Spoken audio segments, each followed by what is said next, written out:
В преддверии Дня защитника Отечества в Якутском автодорожном техникуме открыли мемориальную доску памяти Ярослава Грекова.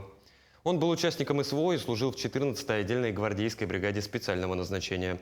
О памяти героев настоящего времени в материале Надежды Саханской.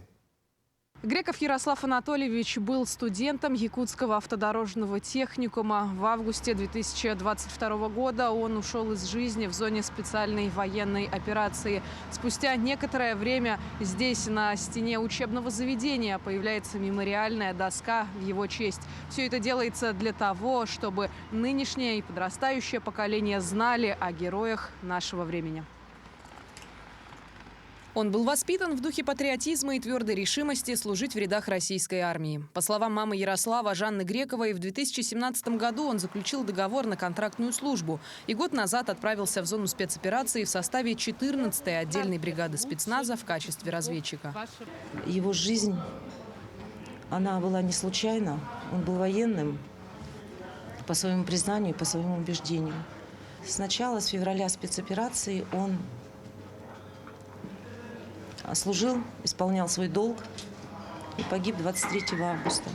Практически полгода он был в зоне боевых действий.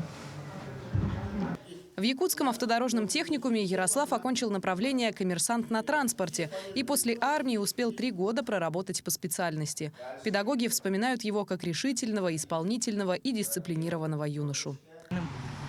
Все, что, значит, учителя, преподаватели делали для этой группы, он пытался сделать так, чтобы самый первый показать то, что нужно было сделать.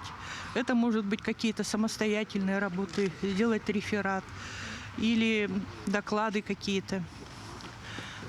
Кроме этого, я как преподаватель наблюдала за ним. Он очень хорошо, значит, относился к своим товарищам, делал многое для них и пользовался большим авторитетом.